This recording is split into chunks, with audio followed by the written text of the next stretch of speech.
सलाम नमस्ते राम राम। अभी सियासत और चढ़ेगी परवान। शिवसेना की देखते जाओ तैयारी, देर से ही सही पर मिल ही गई मंत्रियों को जिम्मेदारी। पूरा हो पाएगा कार्यकाल या कांग्रेस दिखा जाएगी कोई कमाल। कमल के घर में कायम है महल का जलवा, मेजबान को सूखी रोटी, मेहमानों को मिला है हलवा। 24 की चकल्लस में अब हो गया है 25 का पंगा, तो छोड़िए 24-25 का फेर, सियासत की 40 में अंकों का गहरा है खेल। तेल देखिए, तेल की धार देखिए, नेताओं की जुबान और वार पलटवार देखिए। एक एक सीट के हाल देखते जाइए, बस मिस मत करिए 24 की चकल्लस।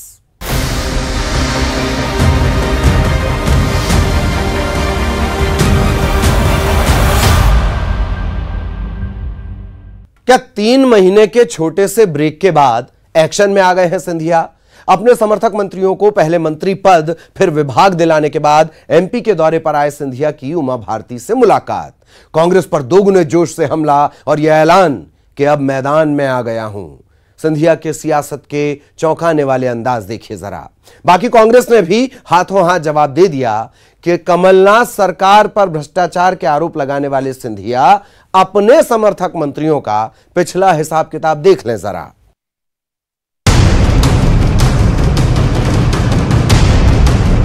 तो अपने समर्थकों को पहले मंत्री फिर पसंद का विभाग दिलवा देने के बाद अब सिंधिया ने उपचुनाव के लिए मोर्चा संभाल लिया है क्या अब सिंधिया का मुख्यालय भोपाल ही रहेगा? कांग्रेस इस चुनाव में निशाने पर सिंधिया को लिए है। कांग्रेस सिंधिया और उनके समर्थकों के पार्टी से विश्वासघात को सबसे बड़े मुद्दे के तौर पर पेश कर रही है। तो क्या सिंधिया अब फ्रंट में आकर मुकाबला करेंगे हर आरोप का? भोपाल पहुंचे सिंधिया का अंदाज तो कुछ यही कहता है। क्यों कहा सिंधिया ने कि अब मैदान में आ गया हूं मैं। पूरी प्रदेश की जनता का मोह भंग हो गया है कांग्रेस से, क्योंकि 15 महीनों में जो व्यापार और भ्रष्टाचार की सरकार इन्होंने चलाई, इनको चिंता हो रही है पोर्टफोलियो का विभाजन। जब ये सत्ता में थे 15 वर्ष 15 महीने, तब पूरा भ्रष्टाचार की सरकार चल रही थी वल्लभ भवन से। और मैंने कहा जब पिछले बार मैं आया था भोपाल कि 90 दिन में चुपचाप रहा, क्योंकि पूरे विश्व में और प्रदेश में कोरोना की महामारी का प्रकोप चल रहा था। और 90 दिन आदरणीय कमलनाथ जी और दिग्विजय सिंह जी क्या कर रहे थे? राजनीति की रोटी को सेक रहे थे। एक जनसेवा का कार्य नहीं हुआ। जो 15 महीनों में इन्होंने किया वही कोरोना में भी उन्होंने किया। और आज उनको जवाब देने के लिए मैं मैदान में आ गया। सिंधिया की सियासत का हर मूव दिलचस्प है इन दिनों और हैरत में डालने वाला। पहले समर्थकों को मंत्री बनवाने आए सिंधिया अब विभागों के बंटवारे के बाद भोपाल पहुंचे और सीधे पहुंचे पूर्व मुख्यमंत्री उमा भारती के निवास पर। कहा राजनैतिक नहीं पारिवारिक है ये मुलाकात। चुनावी माहौल में पारिवारिक मुलाकात संभव है क्या? सिंधिया जिस राह पर चले हैं, उमा भारती का देखा भाला है वो रास्ता। क्या मार्गदर्शन लेने आए थे सिंधिया? आशीर्वाद फिर बोनस में मिला। मैं उनके लिए बहुत भयानक वाला आशीर्वाद है, प्रचंड मेरा आशीर्वाद है। उनका नाम ही ज्योतिरादित्य है। वो जगमगाएंगे ज्योतिरादित्य की तरह। ज्योतिरादित्य यानी आदित्य की ज्योति, यही ज्योतिरादित्य के नाम का अर्थ होता है। और वो ज्योति की तरह जगमगाएंगे, मध्य प्रदेश में जगमगाएंगे, पूरे देश में जगमगाएंगे। उधर सिंधिया के हर हमले का कांग्रेस भी हाथ के हाथ जवाब दे रही है। पूर्व मंत्री सज्जन सिंह वर्मा ने कहा है कि कांग्रेस की सेना भी पूरी तरह तैयार है। कमलनाथ सरकार पर लगाए गए भ्रष्टाचार के आरोपों पर उन्होंने जवाब दिया कि ये आरोप सिंधिया समर्थक मंत्रियों पर ही थे। सड़क पर उतर रहे हैं तो मेरा एक सलाह है उनको कि केपी यादव को जरूर साथ में रखें, क्योंकि आप मैदान में उतरोगे तो उसके बिना मामला जमेगा नहीं। इसलिए केपी यादव सांसद है वहाँ का, उसके साथ में रखो तो झगड़े वगड़े नहीं होंगे। पूर्व विधानसभा अध्यक्ष एनपी प्रजापति ने सिंधिया के अब एमपी में सक्रिय होने पर भी चुटकी ली है। कहा है खरीद फरोख्त निपटाने के बाद बड़ी देर से आए सिंधिया। भाई मैदान में इसलिए देर से उतरे हैं, पहले उन्हें भ्रष्टाचारियों का संरक्षण करने में, भ्रष्टाचार करवाने में, आज़ादी के बाद विधायकों की खरीद फरोख्त करवाने में फुर्सत मिलती तब जनता की तरफ देखते। अब आज मैदान में उतरने की बात कर रहे हैं। मेरे ख्याल से एक दौर भ्रष्टाचार का पूरा हुआ, दूसरा दौर भ्रष्टाचार का मलाईदार विभाग अपने अपनों को दिला के दूसरा पूरा हो गया। तो आने वाले दिनों में सिंधिया शिवराज की जुगलबंदी एमपी में क्या रंग दिखाएगी? सिंधिया के लिए चुनाव उनके राजनीतिक जीवन का सबसे बड़ा टर्निंग पॉइंट है, सबसे बड़ा इम्तिहान। शिवराज के लिए फिर से ये साबित करने का मौका कि एमपी में बीजेपी का पर्याय बस एक ही नाम है। कांग्रेस और कमलनाथ के लिए ये वजूद की लड़ाई है। Bureau report, news 18 Madhya Pradesh Chhattisgarh. Gwalior Chambal इलाके में बीजेपी के ऐसे नेताओं की एक लंबी फहरिस्त है जिनका सियासी वजूद ही सिंधिया के विरोध से खड़ा हुआ था, जो सिंधिया को कोस कोस कर चुनाव जीतते गए और जमीन बनाते गए। अब जब खुद सिंधिया अपने लाव लश्कर के साथ बीजेपी में डेरा डाल चुके हैं, तब यह लाजमी है यह सवाल कि ग्वालियर चंबल के भाजपा नेताओं का होगा क्या। बहुत सब्र करने के बाद जयभान सिंह पवैया ने तो ट्विटर के जरिए अपनी नाराजगी, वो भी अलग अंदाज में, जाहिर भी कर दी। जय जय कृष्ण कन्हैया की।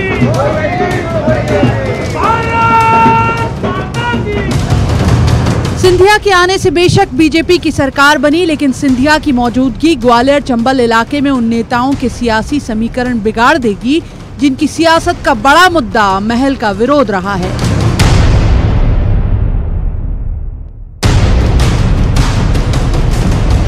सिंधिया अपने साथ ग्वालियर चंबल इलाके के अपने समर्थकों का जो लाव लश्कर साथ लाए हैं, उनकी मौजूदगी भी कई नेताओं की राजनीति पर संकट बन सकती है।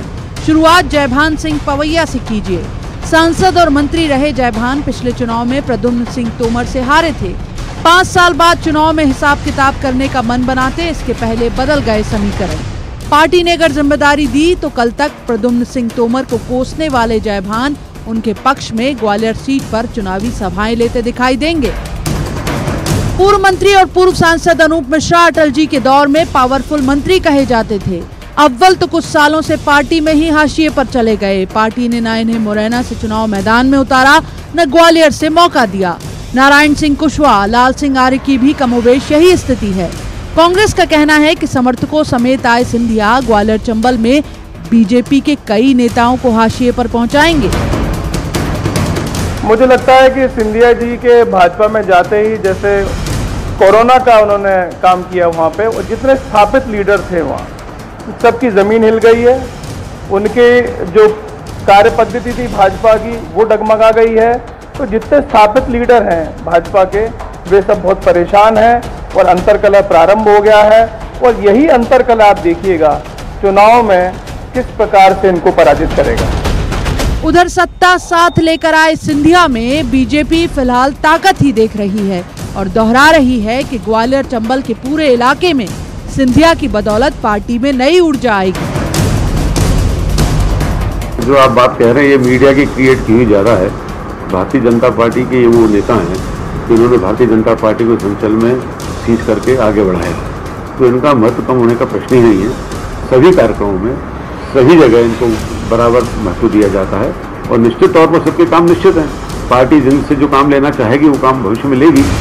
तो ग्वालियर चंबल के खांटी बीजेपी नेताओं के सामने इन दिनों दोहरी चुनौती है। पहले तो सिंधिया के साथ आए मेहमानों को जिताने की, फिर अपनी जमीन बचाने की।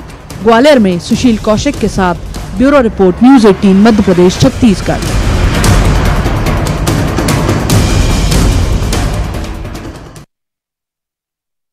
चौबीस की चकल्लस में अभी बाकी है धोखे की कहानी और धूप छांव की निशानी। करिए थोड़ा सा इंतजार, मिलते हैं ब्रेक के उस पार।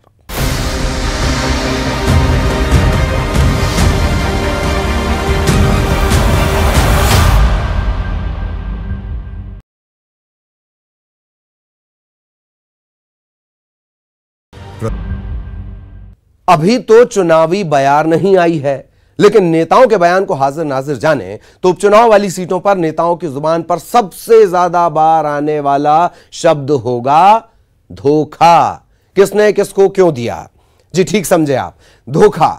यही कहानी घुमा घुमाकर सभाओं में सुनाई जाएगी। भिंड जिले के मेहगांव पहुंचे गृह मंत्री नरोत्तम मिश्रा से सुनिए धोखा होता क्या है।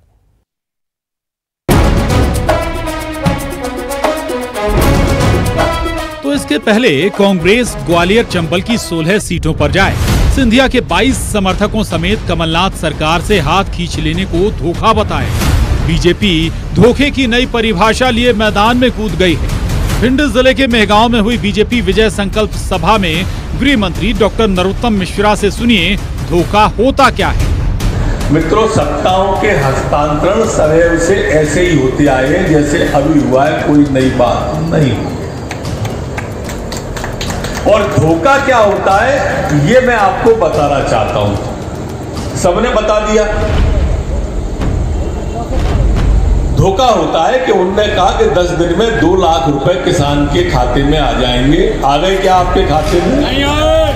किसी के भी खाते में 2 लाख आए हो, नोडूज मिला हो 2 लाख का, प्रमाण पत्र मिला हो, ये धोखा कहलाता है। जनता नौजवान को उन्होंने वादा किया कि 4000 रुपया महीना उनको बेरोजगारी भत्ता घर बैठे मिलेगा। किसी नौजवान के खाते में आए क्या?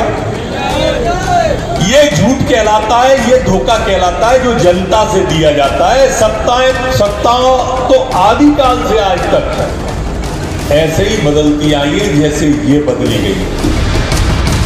बीजेपी इन दिनों चुनाव वाली 24 सीटों पर विजय संकल्प सभा के आयोजन कर रही है। 16 सीटों पर फोकस ज्यादा है। यहाँ भी एक पंथ दो काज वाला काम। पार्टी ने जिन पूर्व विधायकों को मंत्री बनाया है उन्हें इन सभाओं में वादा तो निभाया के अंदाज में पेश भी करती है और फिर कांग्रेस और बीजेपी की सरकारों का फर्क बताती है।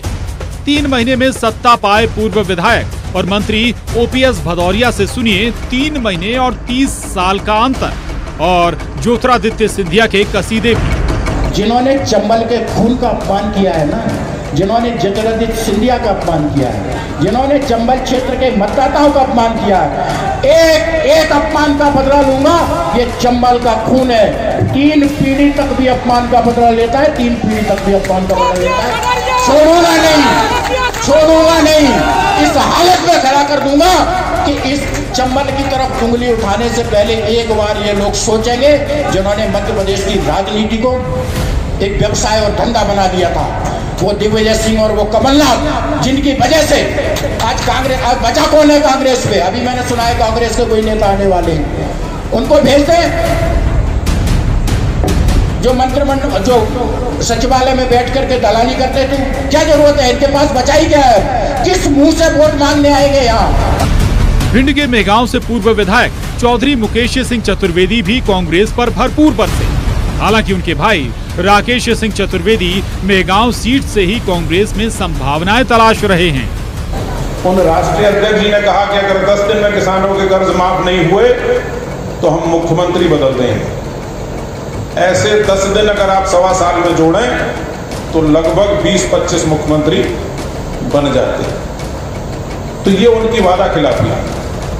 उन्होंने इस तरह से जनता को गुमराह किया।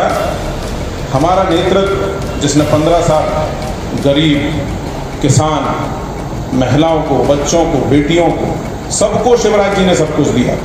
भारतीय जनता पार्टी की सरकार, यहाँ बैठे नरोत्तम जी और संपूर्ण मंत्रिमंडल, सबने सब कुछ दिया, लेकिन इनके झूठे वादे ने थोड़ी सी कसर हम लोगों की सरकार में रख दी और वो भी चंबल क्षेत्र की तरफ से रखी गई थी।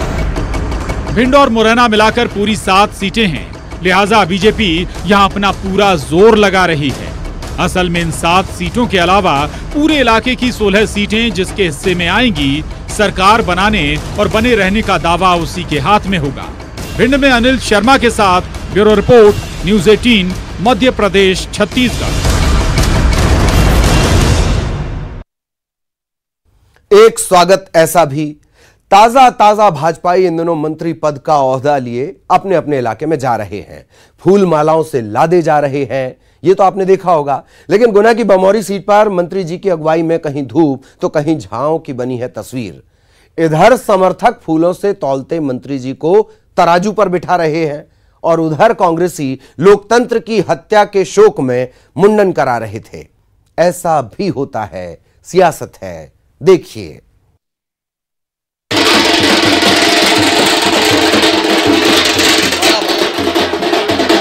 वोट मांगने जाने में अभी वक्त है, तो इन दिनों सिंधिया समर्थक नेता मंत्री बनने के बाद माहौल बनाने क्षेत्र में पहुंच रहे हैं। लेकिन मंत्रियों का केवल स्वागत नहीं हो रहा, विरोध की ऐसी तस्वीरें भी आ रही हैं सामने, जिन्हें देखकर मंत्री जी भी सकते में आ जाएं कि अभी ये सीन है तो चुनाव में क्या नजारा बनेगा।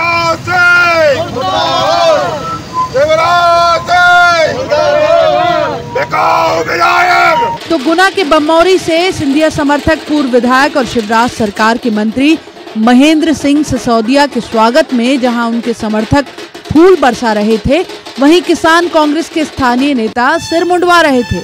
उनके मुताबिक महेंद्र सिंह सिसोदिया ने जनता की चुनी हुई सरकार को गिराया है, लोकतंत्र की हत्या की है और ये मुंडन उसी विरोध में है।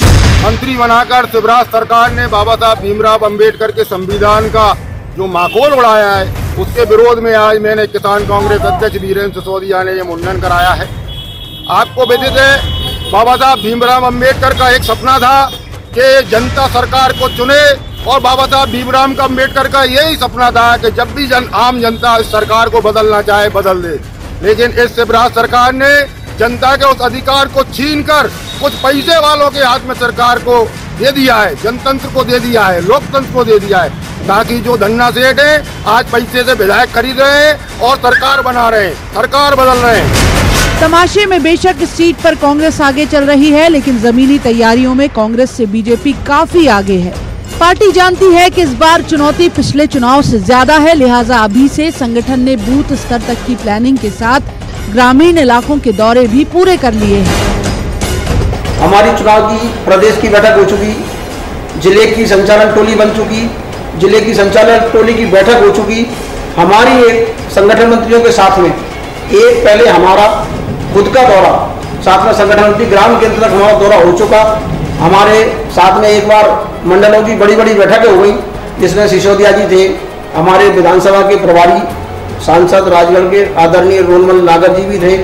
और हम सब लोग छोटी छोटी बारीकियों से देखते हुए इस चुनाव को गंभीरता से ले रहे हैं। बमौरी विधानसभा सीट 2008 में अस्तित्व में आई थी। पिछले 2 चुनाव से गुना की इस विधानसभा सीट का जनादेश कांग्रेस के पक्ष में जा रहा है। 2013 के चुनाव में भी महेंद्र सिंह सिसोदिया इस सीट से चुनाव जीते थे और 2018 में भी लगातार दूसरी बार उन्होंने इस सीट से जीत दर्ज की थी। क्या पाला बदलने के बाद भी महेंद्र सिंह सिसोदिया इस इलाके से अपनी जीत का सफर बरकरार रख पाएंगे? सिंधिया के सबसे करीबी नेताओं में गिने जाते हैं महेंद्र सिंह सिसोदिया। ये चुनाव केवल सिंधिया की साख का नहीं, सिसोदिया जैसे नेताओं के राजनीतिक भविष्य का भी चुनाव है। गुना में विकास दीक्षित के साथ bureau report, news 18 Madhya Pradesh, Chhattisgarh.